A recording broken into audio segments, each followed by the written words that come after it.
Me están diciendo que los profes vienen un poquito atrasados, pero se conectan en 10 minutitos. También para, como decía yo, a la final, para que al final tengamos tiempo de bajar a la... Hello everyone. Vamos a empezar. I will ask for Professor Marcel Alvarez to take the floor. Hello, Marce, again. Thank you very much for being here with us this evening again. We are almost finishing the seminar with the third panel, and the chair will be Professor Marcel Alvarez from Puebla University. Thank you very much for helping us to organize the conference, for being here forever, because you have been here forever.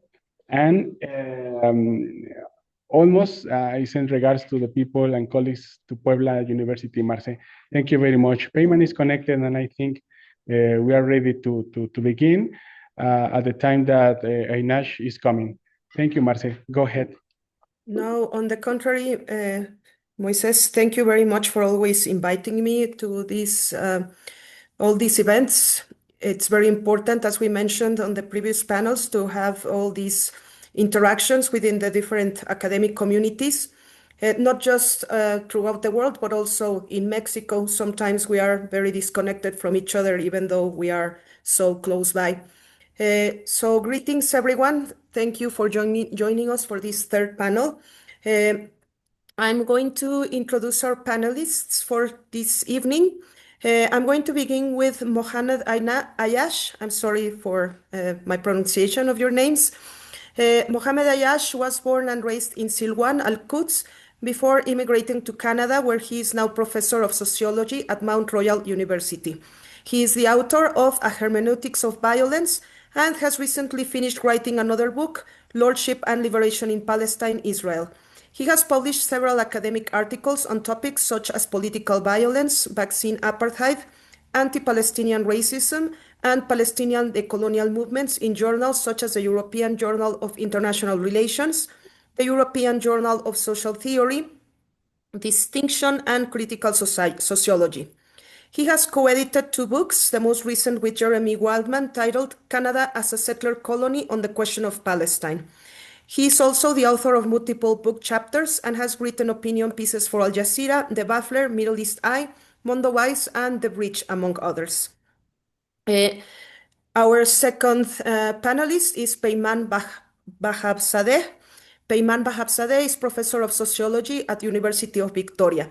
He is the author of Articulated Experiences Toward a Radical Phenomenology of Contemporary Social Movements, A Guerrilla Odyssey, Modernization, Secularism, Democracy, and the Fadai Discourse of National Liberation in Iran, 1971-1979, Exilic Meditations, Essays on a Displaced Life, Parviz Sadri, A Political Biography, Violence and Nonviolence, Conceptual Excursions into Phantom Opposites, A Rebel's Journey, Mustafa Shoayan and Revolutionary Theory in Iran, and The Art of Defiance, Dissident Culture and Militant Resistance in 1970s Iran.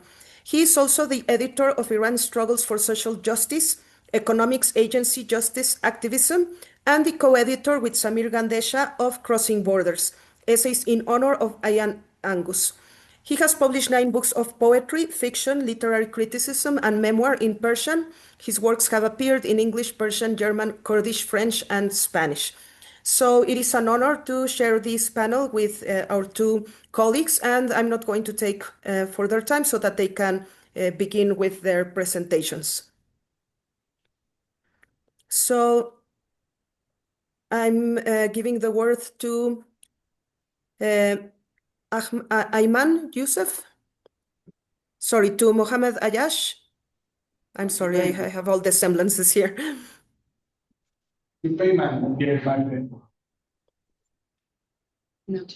Okay, so we are beginning with Payman. Yeah. Okay, thank you very much. I hope I'm being heard. Probably can raise my volume a little bit. First of all, buenas tardes to everyone. Greetings to my friends at UNAM. Thank you all for inviting me to this momentous event. It's an honor to be here. I especially thank Professor Moises Gardino Garcia for this. The argument that I'm presenting today in this forum relates to the failing of universal claims to human rights. When in concrete cases, such as in the prolonged case of Palestinian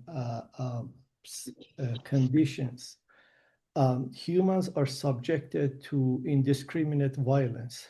Palestinian peoples have been consistently the most tragic case in recent history in failing claims to universal humanism. I hope you will find my arguments useful while they are being mostly analytical. The argument I'm presenting today are taken from a certain section of the theoretical and philosophical book that I'm writing at this moment. It's called Rediscovering the Human. My emerging book subjects the ideas of universal humanism and universal human rights to phenomenological and post-colonial critique. Among other things, I argue that such universalisms, legacy of European post-Enlightenment and colonial tradition, have proven to be hollow and selective, and today on the global scale, these universalist claims are tethered to imperialist interests. I no longer believe in any universalisms that are attached to power. So in my work, I am seeking to make a departure from European Enlightenment and rethink the condition of possibility of the human as a universal concept as such. But that is a different discussion. I would like to remind us that the dominant discourse of universal humanism emerged with European Enlightenment, and the European Enlightenment, as we all know, was financed by European colonialism. More to the point, I'm convinced that the continued failures of human rights to be applied in cases of conflict and indiscriminate violence, as in Gaza, are systemic. That means that these failures are built-in features of human rights industry. Mainstream human rights industry blames these failures of upholding human rights across the globe on lack of agreements or enforcement, rogue state, or power imbalance. I diverge from this kind of thinking. In the next few minutes, I argue that the tragedy of Gaza represents the fundamental problem of universal humanism, as the Palestinians have become the embodiment of the rightless, sacrificial, and dehumanized being systematically within a prolonged settler colonial occupation that is at best the subject of charity and humanitarian aid. And these two things, especially humanitarian aid, has been the dominant discourse in the West. Nobody says that Palestinians right to existence have to be protected. They say, like, now that they're subject of violence, they need humanitarian aid. But that's, again, another discussion. I'm sure that the learned audience in this venue knows about the details of events following the Hamas attack in October 2024 in the context of prior Israeli siege and occupation, killing about 1,200 Israeli citizens, and Israel's retaliatory military campaign that destroyed the entire Gaza Strip and unleashed indiscriminate violence against Palestinian civilians. Up to this moment, and it's really impossible to keep count, this has led to about 67,000 residents of Gaza dead, including 18,000 children, and the rest of the population subjected to systematic starvation. In other words, Israel's military campaign makes no distinction between Hamas militants and non-combatant civilians of Gaza, thereby continuing to contravene the Geneva Conventions. Israel's indiscriminate assault on Gaza's civilians did not escape the gaze of international bodies. However, these staggering statistics reveal the asymmetry, and I emphasize the asymmetry of the conflict. Hamas's killing of civilians has been widely characterized by powerful states of the global north as the action of a terrorist organization, although they have been the governing party of Gaza, one that they want uprooted. But these same powers in the global north stay silent when confronted with the crimes against humanity committed by Israel. Like I said, the tragedy of Gaza did not escape the gaze of many international organizations. Let me just quickly, for record's sake, list a number of findings of international human rights bodies. July 2024, the International Court of Justice ruled that the Israeli occupation of Palestinian territory was unlawful and should be ended as rapidly as possible. Furthermore, the UN Independent International Commission of Inquiry on the Occupation of Palestinian territory, including East Jerusalem and Israel, submitted a report to the General Assembly stating that, and I quote, Israel has perpetrated a concerted policy to destroy Gaza's healthcare system as a part of a broader assault on Gaza, committing war crimes and the crime against humanity of extermination, end quote. Next, the United Nations Special Rapporteur declared that, again, I quote, there are reasonable grounds to believe that the threshold indicating Israel's commission of genocide is met, unquote, and the report concluded in Article 95 that, quote, Israeli genocide on the Palestinians in Gaza is an escalatory stage of long-standing settler colonial process of erasure, again, unquote. What's more, the UN High Commissioner for Human Rights warned the states that transfer of arms to Israel, US, UK, Germany, among others, quote, may constitute serious violations of human rights and international humanitarian agreements and risk state complicity in international crimes, possibly including genocide, unquote. Still more, the ruling International Court of Justice is non-binding, but the International Court reports did not impact the policies of unwilling imperial state in Europe and the United States, having warned that Israeli war on genocide has been, quote, one of the deadliest and most destructive military campaigns since World War II, unquote. The United Nations stated in a report to the General Assembly dated September the 10th, 2024, that given that the Israeli sanctions against Gaza, quote, a ceasefire is reached, a return to 2000, and when a ceasefire is reached, a return to 2007 to 2022 growth trend would imply that it would take Gaza 350 years just to restore GDP to its level in 2022, end quote. So I stop here.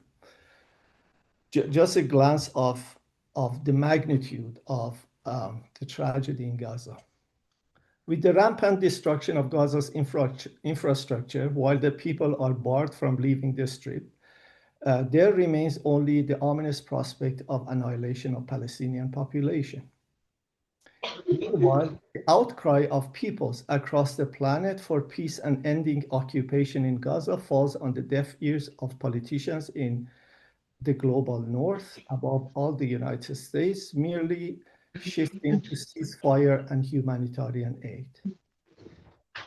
While boasting of expanding their citizens' rights, Western global powers could only see the Palestinians and many other civilians, such as Rohingya minority in Myanmar, Yazidis in northern Iraq under ISIS, Uyghurs in China, and the populations in South Sudan. The list is expansive, really. They see these people as rightless subjects of charity, not rights-bearing humans. Far from being universal, the protection and upholding of human rights at the time of conflict remains selective, politically motivated, and strategically calculated according to the interests of imperialist and settler colonial states, contrary to the presumed spirit of Universal Declaration of Human Rights, and the tragedy of Gaza is a living proof of that. As I speak right now, the specter of a disastrous failure of the so-called international community to protect the human rights of Palestinian civilians in Gaza, who have been the subject of indiscriminatory military violence, looms large. When it comes to actual conflicts in which concrete humans, civilians, are being violated en masse, the abstract notion of humanism and human rights proves wretchedly ineffective, even furiously laughable. A certain detached indifference, and aloof demeanor characterizes the very states of the global north and often trumpet promoting human rights within their borders through progressive laws and supposedly across the globe through financial aids and programs. This violence in Gaza stands out as a sheer case of what Achille Mbembe calls brutalism. When power, and I quote Mbembe, quote, when power gives itself over to waging expensive wars during which extreme violence is subject to trivialization.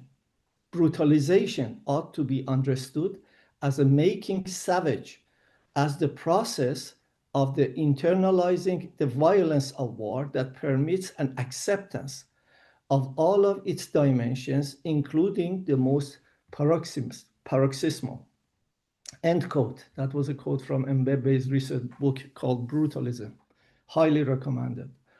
What has been happening in Gaza is the clearest example of this dehumanization. In other words, the Palestinian is not regarded as human, but dehumanized in the case of conflict. But still, this dehumanization reveals at least two key aspects of universal humanism. And my remarks propose, but still need, the remarks I propose here still need elaboration.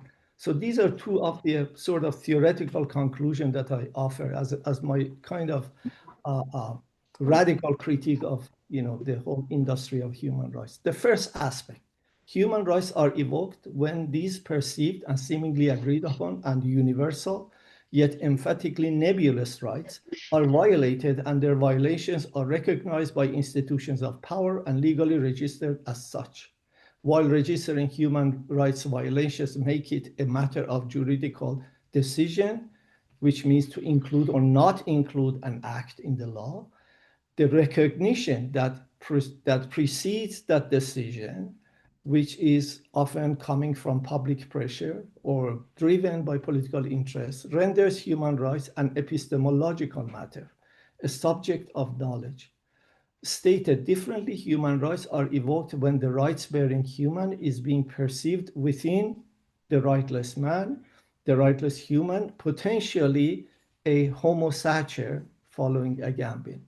The rights-bearing citizen was not allowed to be resurrected from the rightless subject in Gaza.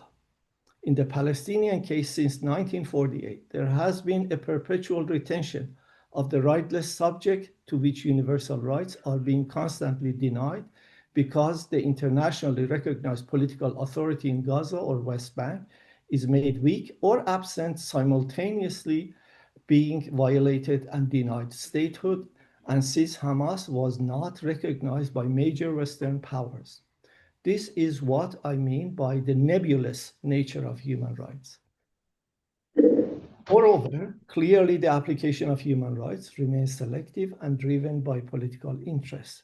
This shows that rights, just like justice, are always belated, it comes late, and at best responsive because colonial powers, political and economic forces in general, have not yet decided that certain concrete peoples are fully human, right? And as such, their inclusion in universal humanism is dependent on the political and colonial interests of particular states. The second aspect, every time humanism fails to uphold the rights-bearing human in the case of conflict or within the particular region, every time scores of human civilians are subjected to brutal and indiscriminatory violence, the metaphysician in us diverts our attention away from the essential and blames the problem on concrete conditions, practical implementation, excessive force, lack of compliance, and such.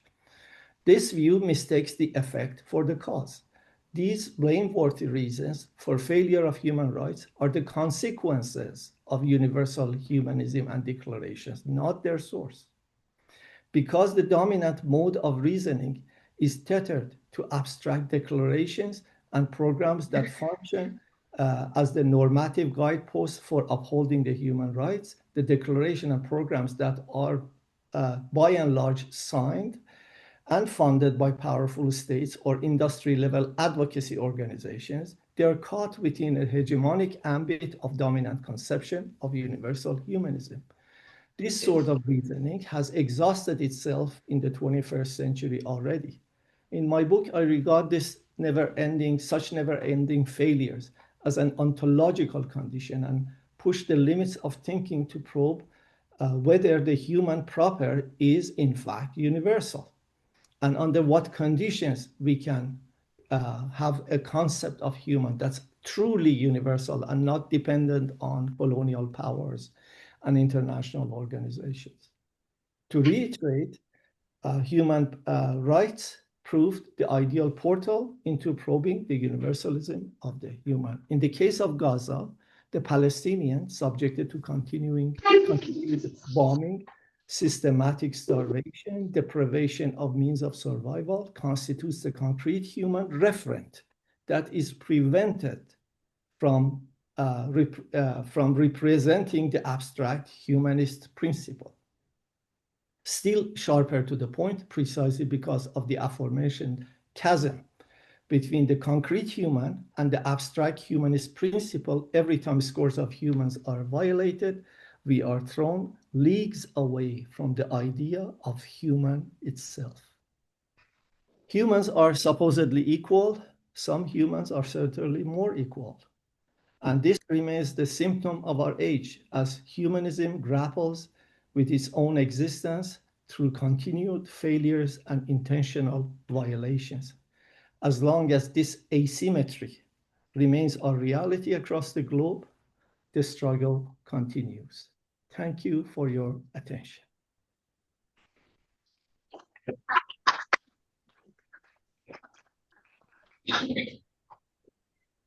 Thank you very much, Dr. Peyman. Now, then, we have the participation of Mohamed Ayash. Thank you, Marcella, and thank you, Peyman, and thank you for everyone, the organizers, for inviting me, for everyone for attending. I apologize for running in late. I had technical issues with my laptop, so I'm joining you on my phone today.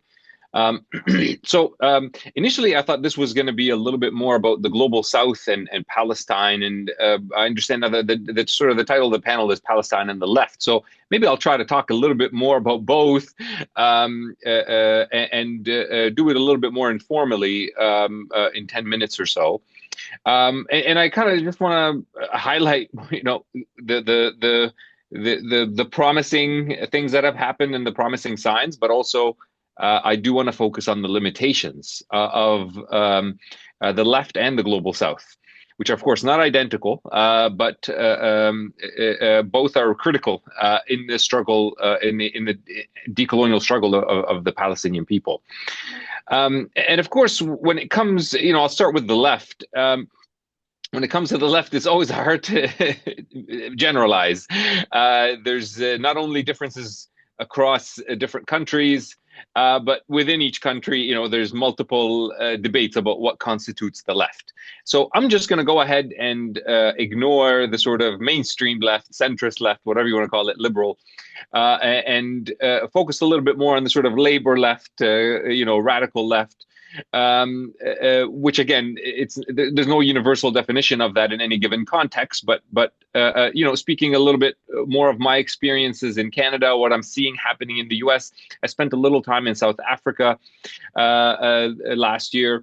And in my view, some of the really encouraging signs that are happening is that a lot of these circles do understand Palestine as part and parcel of, their commitment to a left politics, a radical left politics, their notions of anti-colonialism, anti-imperialism, anti-racism, working class rights, labor rights, labor struggles. There's a lot of interconnections being made between the Palestinian struggle and these aspirations that many on the radical left would hold, or the labor left would hold. And we have seen, some of the really, not some of, I'd say pretty much the only encouraging things that we can point to in terms of some, tangible victories have been found within these circles in the form of direct action. Labor action, the No Harbor for Genocide campaign, Block the Boat campaign, dock workers getting involved, people going in with direct action to, disrupt weapons manufacturers' processes and, day-to-day operations, boycotts, of course, things of that sort, that kind of direct action. Has been really some of the few bright spots that we can point to in terms of tangible material action being taken to, materially help the Palestinian struggle. And we've seen that across the world, these kinds of actions. But on the negative side, it's not enough. It's just not enough. And we have seen, I can certainly speak in the case of Canada. Many people in the labor movement are, doing the old, well, what does that have to do with Palestine? What does what we do have to do with Palestine? Oh, it's complicated. Oh, we can't risk it. That kind of discourse is present certainly in circles that I've seen in Canada, in the US, and I even saw it in South Africa while I was there. There was a real struggle to get the labor movement involved. Even in the middle of the genocide. And many of the workers, would say things like, we're barely surviving ourselves. Like, what can we do? That kind of discourse. Or, we're not seeing the connections. So a lot of work needs to be done to solidify these kinds of networks of solidarity and action. Connect the dots for people and make people understand that their struggles, their aspirations for dignity, for free life, a liberated life, is always tied to the Palestinian struggle. It's not always an easy connection to make for some people around the world. I really think this is happening everywhere, but maybe you all have some views from Mexico that you'd like to share that maybe go against what I'm saying or reaffirm what I'm saying. I'd be curious to hear. In some spaces I've also, I'd say over the last 6 or so months, and this is not based on a scientific study that I've done over this, but just my own observation, there's also been a lot of activists from the left have done a lot Some of them have taken on a lot of direct action. Some of them have suffered consequences. Some of them have spoken out, created alliances, and done all this work, and nothing has happened. The genocide is accelerating, and it's just intensifying. And in my view, that explains why I think we're seeing more sort of internal bickering happening. You're seeing people being so frustrated that they can't affect the power structures that oppress us, that they are starting to turn on each other and saying, oh, well, if you had done that right, or if you had said this word instead of this word in that statement, that would have been, as if that would have, ended the genocide. I'm seeing a lot of that happening within some left circles, I'd say in North America, but in other places as well, which is really disheartening and worries me for these organizing spaces moving forward. Yeah, so I mean, in general, in broad strokes, this is kind of how I see the question of the left in Palestine is that we are seeing the limits to direct action. It's good, but it hasn't been good enough. And of course, if direct action would take on a much more massive scale, I do think it would be much more effective, but it hasn't done that. So we have to look at and ask why. And I think there are some really big questions for the left in general here to think about in terms of the limits of the effectiveness of left politics today. And I think in general, you see similar things happening with the Global South. Although here, again, Global South is not a monolith, just like the left isn't a monolith. And within the Global South, there are countries that are right-wing governments and so on and so forth.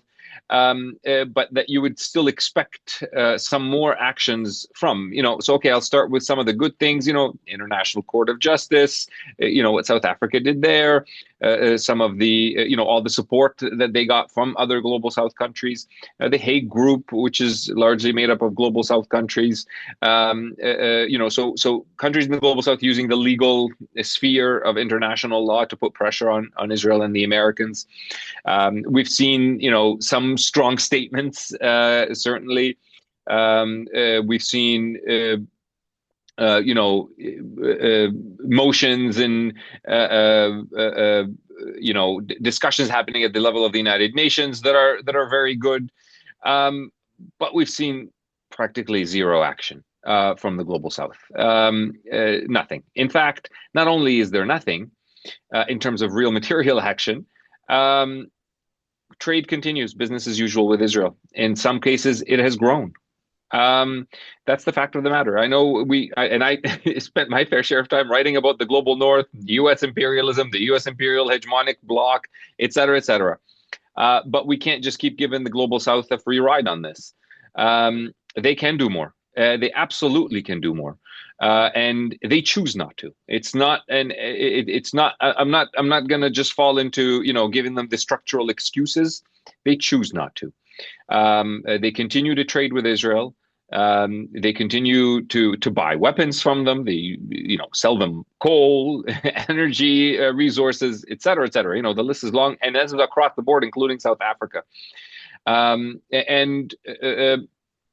We continuously emphasize how the U.S. is the main player that can end this today if they wanted to. And yes, that is absolutely true. They can do that, but they've had over 19 months and they haven't done it. And what are we going to do? Just continue to wait for them for this? I know that there's rumors about a ceasefire that is imminent.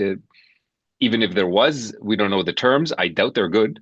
So the U.S. is part of the problem. This is a U.S.-Israeli genocide. It's not just an Israeli genocide. And the global South needs to wake up. And I don't want to use that kind of language, but I will, because I think that's it. I think they are asleep. And that includes, by the way, the Arab countries, of course, first and foremost, in fact.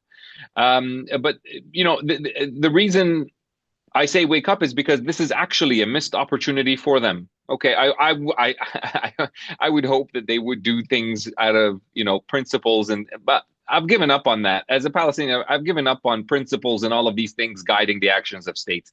It's never happened before. It won't happen now.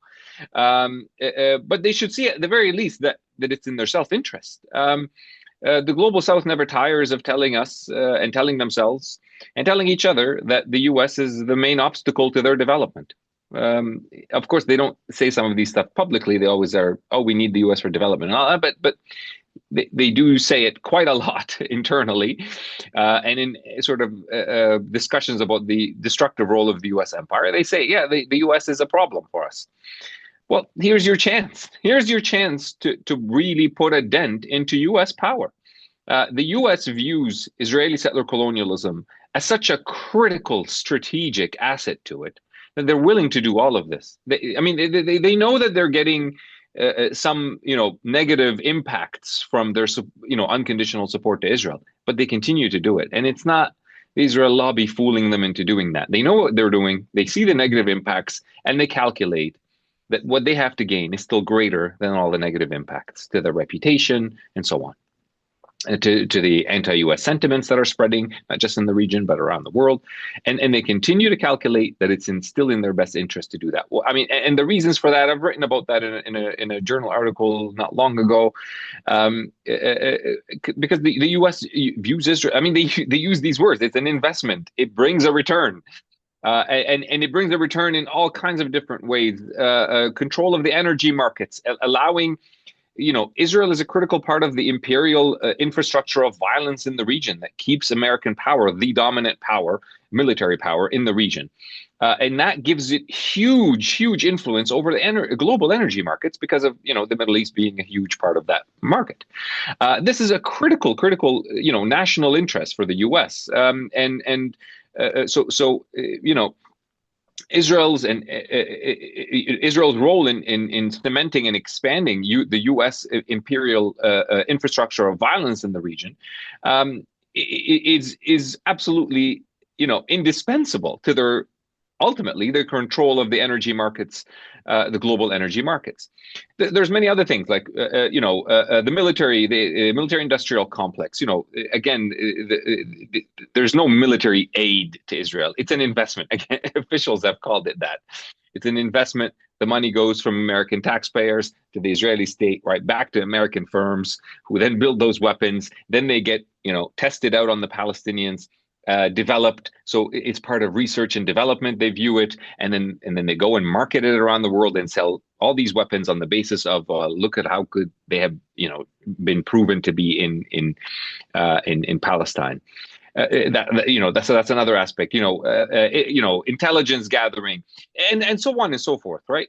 So Israel is a critical part of American imperialism. And if the global South wants to oppose American imperialism, then oppose Israel. It's honestly, I don't think it's that complicated. If there is a decolonization on these lands, if Israelis stop playing the role of imperial outpost for the U.S., they can actually then slowly over time, in a de-Zionized Palestine and Israel, and Israelis can over time become part of the region and no longer become puppets and servants of U.S. imperialism. There's a real self-interest for the global South here to take more serious action. So what does that serious action look like? I mean, if I've said this before, I'll say it again. If tomorrow China, Saudi Arabia, Egypt, Morocco, South Africa, Brazil, Colombia, maybe Mexico, and God forbid a couple of European countries like Spain or Norway, Belgium, if they come out tomorrow and say, Turkey, if we're creating a coalition of nations, and we are announcing today together that we all are cutting economic and diplomatic ties with the Israeli state, and we're going to launch a global campaign to encourage others to join us in that.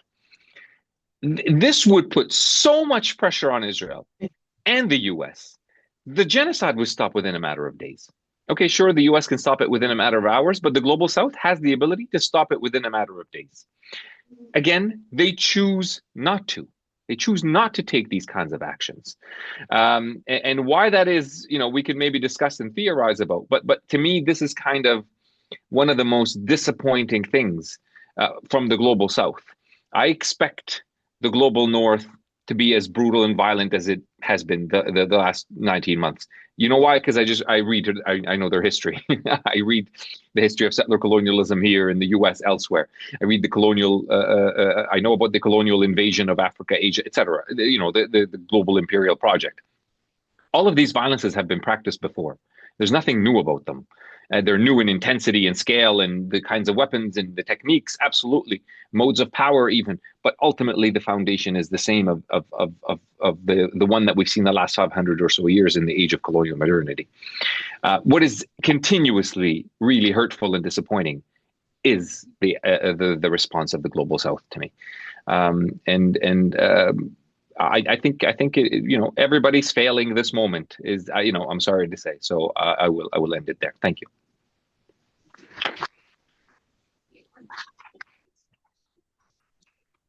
Thank you very much to both our panelists. Very important notions that they have talked about, and I think that the two presentations complement each other very well. I believe that colonialism and its intrinsic relationship to today's international system, which includes institutions such as United Nations complex, is part of the problem. We need to acknowledge that the system is not broken, but it's actually working just as it was intended. It's a creation of post-World War II, when most of the countries of the world were not even independent yet. So the people that invented the system did it believing that the global South majority was always going to be under the thumb of Western powers and interests. So the situation in Gaza begs the question of how universal are really the universal human rights. When it comes to the global South, then it doesn't seem that everyone is equal. And it is important to resist, as we are doing today. Resistance and direct action from the global South communities is, I think, more present than ever, thanks to global communications, whether they are boycotts of different kinds, peaceful protests and activism. And it's sometimes either out of pure solidarity with Palestine or also because of transsectionality and realizing that the Palestinian struggle is everyone's struggle. As the saying goes, no one is free until Palestine is free. But definitely more is needed. In international relations theory, we talk about the three levels of actors in the international system. But in reality, the state level is the one that it's powerful enough to affect change. I do also think, as Mohamed Ayash, that the global South needs to wake up and realize that we are the majority. And the West is what it is due to the plunder of our lands and our people. They wouldn't be where they are and they wouldn't have all these riches if they were still not robbing everything that they can out of third world or global South countries. So we are not poor, we have been impoverished, and it's time that we say stop and we pressure our own governments to do something about it and turn the leaf into something different. So again, I thank you both for your participation. And I think because of the pressure of time, we only have time for one question from the audience so that they can prepare the room for our next panel. So if there's anyone there that wants to make a question for our panelists.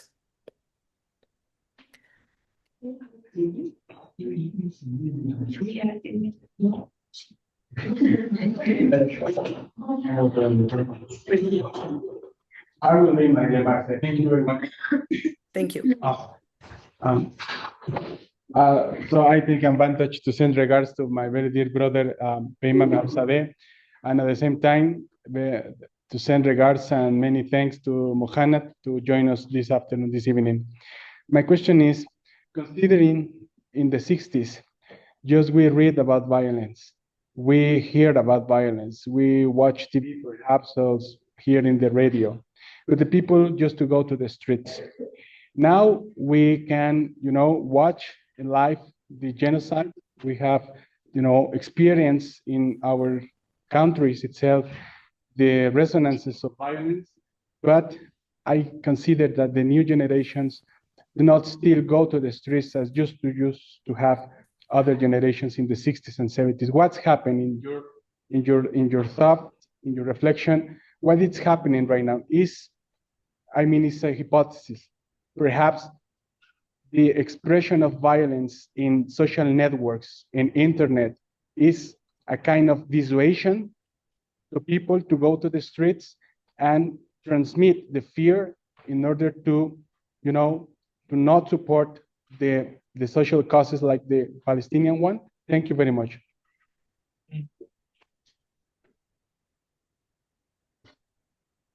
Mohanna, this question is for you, actually. So just to clarify, the question is, people are not going on the streets the same way that they used to in the 60s. Was that the question? Right. Yeah. Yes, and there was a comment about like the person asked the question was saying like maybe viewing the violence the way we do today is one of the reasons why people are not going on the streets. Is that correct? Yes, the sense of the expression of internet and the images and pictures of people in Gaza humiliating and receiving bullets is a kind of dissuasion for us. Right. So again, a very context-specific question, and so the answer has to be context-specific because, in some places we have seen massive numbers of people out on the streets. So even in Canada, these are some of the largest protests that have been seen here in recent memory, not just on Palestine, but on anything. Even so, I live in Calgary and work in Calgary, which is a very conservative city in Canada. Usually people don't go on the streets for anything except for like the right wing causes. Sometimes they go on the streets, but like for a left wing cause, certainly within Calgary, the Palestine would be considered a left wing cause. The numbers here were bigger than any others that I've seen here. Like not that large, really, in comparison to Toronto or London, but it was large. And we just recently saw huge numbers of people turn out, even in Europe, in Yemen, of course, like in many other places. There's been large numbers of people turning up. Now, what I do think is happening is that there's also fatigue in street protests. Because people have been going out and protesting, in some places weekly, and nothing is changing. The message is being, not heard by the politicians, or the politicians say, "I hear you," and then they do nothing. And so people are going, why am I doing this every week? So I think part of that is the fatigue. So now in terms of like what images and what's the difference between today when we're, in the past you would just hear about these stories and today you're seeing them. I mean, that's a very interesting one, to be honest with you. I think Payman would have some interesting thoughts on that one as well that I'd like to hear. I just want to say about that is I think for me, it still moves people to action when they see those images or videos. It might have an effect of, paralyzing some people. But I do think that for many, it moves them to action. They see those videos and images and they can't take it and they got to do something. So I think if you're seeing less numbers of people going on the street, less numbers of people engaged in direct action, I think it has more to do with fatigue and people thinking this is inconsequential or it's just hurting me. People are losing their jobs. This is something that happens in Canada quite a lot. In the US, I've heard about it in other places. People have lost their jobs when they've been, identified as a leader or as an organizer in a movement. People have been arrested, and so on. So I think there's a little bit of fatigue and frustration in the lack of effectiveness of the direct action.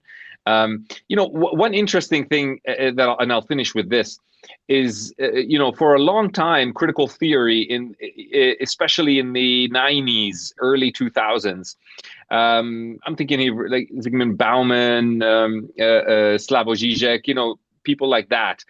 We're talking about how we have sort of entered an age where people no longer, the state has basically won. I'm just paraphrasing, but like the people no longer think that they can, in any substantial way, changed policy directions, big structural things like, transformation of capitalism into a different economic system, a thorough defeat of, racist foundational structures, colonial structures, things like that, big things. People started to believe we're powerless to do anything about them.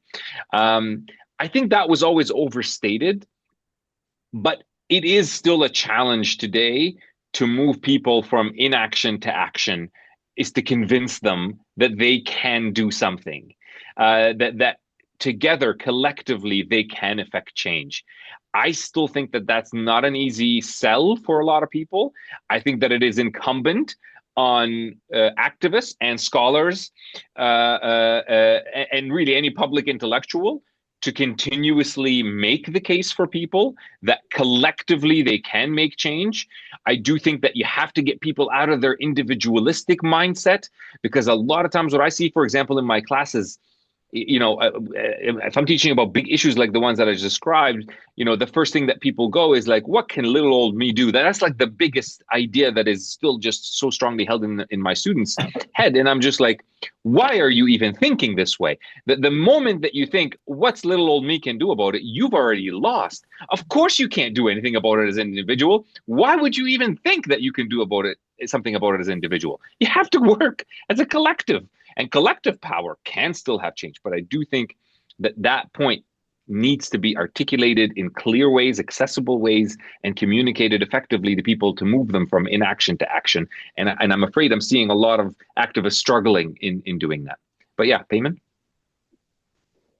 Thanks for throwing the ball back at me. Look, that's a great question, first of all. And great questions are the ones for which we have no answer. So first, your reference to the 1960s. I don't know, I think I'm getting too old for this kind of thing, but I just keep throwing at people like books names. So I really encourage everyone to read George Katsiafikas's remarkable book called The Imagination of the New Left, 1968 in Global Perspective. We don't live in that era.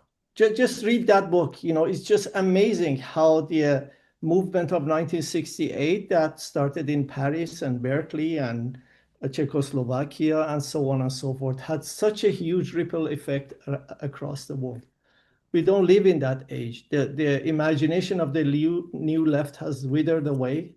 And this is all, if you ask me, and that's basically the topic of my first book, Articulated Experiences, thanks to the emergence of identity politics that basically joined the hegemonic forces and divided the movement, the global movement, into identity movements.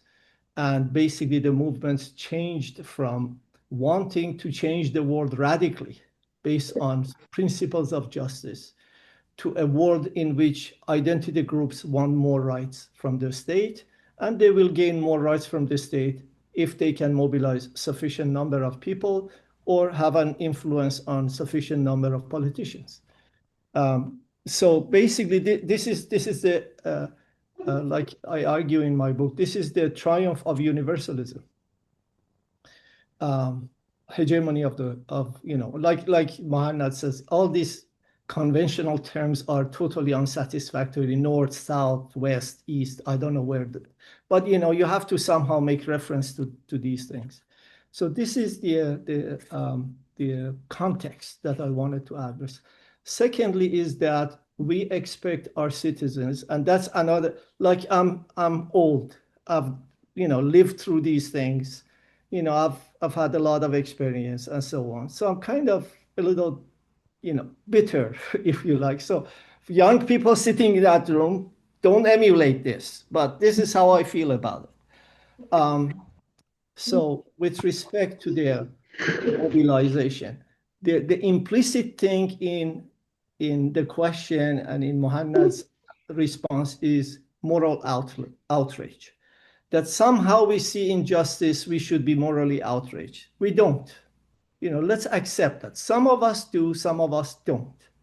And the reason that we don't is not because we are evil people, right? It's because we are pressed to survive. Let me tell you an anecdote. I was thrown in Canada as an exile, as a conventional refugee, 35 years ago, maybe more, right? When I came here, I was a worker. I worked, manual worker. With my income alone, a worker, like the lowest paid job, I could sustain a family. Today, I'm a university professor, and if tomorrow I retire, I will be pushed back into poverty, right? So this is the extent to which people across the world live. They are living hand to mouth, and they have no social basis. And they know that, for example, as it's happening right now in Iran, there has been a week since truck drivers in Iran have gone on a strike, and it's spreading all over the country and so on and so forth. But I'm thinking, okay, well, how much can a truck driver, with all the payments for the car, for the gas, for family, for this, for that, can survive going on a strike, right? So we have been pushed by capitalist economy to our limits. Basically, all of us are becoming more or less, regional differences aside, class differences aside. I'm not trying to generalize, but most of people in most of the countries are pushed to the limit of poverty. So we cannot really expect people to have moral outrage on, I don't know, Rohingyans or Palestinians, or in the case of Mahsa Amini movement in Iran, to come out globally to like we are pressed just to survive, right? So these are the conditions under which we live. And as Moises and I have talked about this quite a bit. I'm basically convinced that the solution to this is to break away with hegemony. So more and more, I know this is a panel on Palestine. More and more, believing to the solution of the Zapatistas, right? And that's what I teach: the solution of Rojava, the solution of autonomism, right? And guess what? I teach a course called Autonomous Movements every year. And we do 5 movements: Turkmen movement in Iran, Zapatistas, Rojava, the Marinaleda village in Spain, and the Umoja village in Kenya, right? And in the beginning, I give the list to the students. I say, who has ever heard of these? Almost no one, right? And that's the generation I'm sort of teaching. So, once they leave the course, they know that they have an alternative. And the alternative is, like, Muhammad says, create collectives. Throw away this idea, bullshit idea of community that's thrown at us by the states, this community, that community. No, community is intentional, and you make it and you defend it, and you make it based on a principle, right? Once you have that, then you're good to go, right? With respect, and one more thing, I know I'm just talking too much, but one, like you asked the wrong question. So one more thing. When I was young, when you said union to your boss would tremble.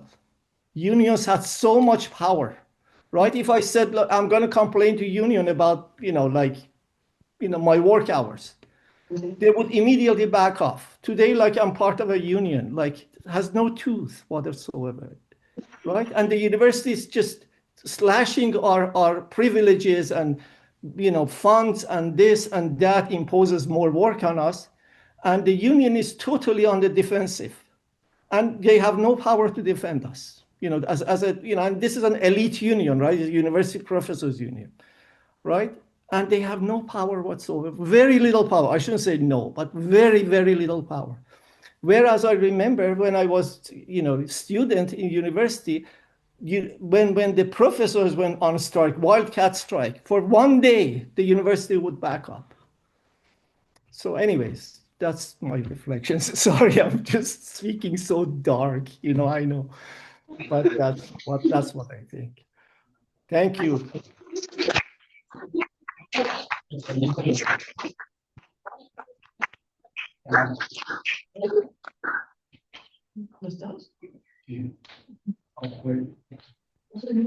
Well, thank you very much, everyone, for your attendance. We are going to take then a few minutes before the next presentation. And again, thank you very much for inviting me to participate in this panel. Hugs to everyone in Mexico City, and of course our panelists so far away. And I hope that we can get to meet again soon and try to talk about all these changes and have a positive outcome for the future, particularly for all the young people and all our young students. I think that the future is in their hands, and they have the right attitude to do it. Thank you.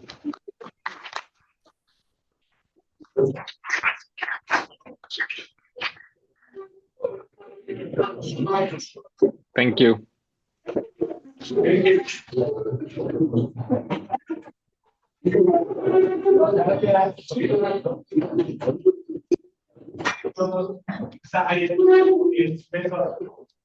Adiós, Habibi.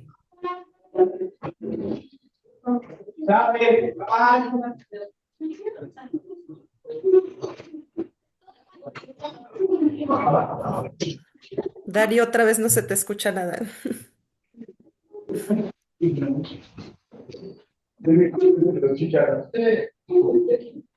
¿Listo? Sí. No, muchas gracias, Marce. Decía que gracias, que Sayed, ¿tú estás?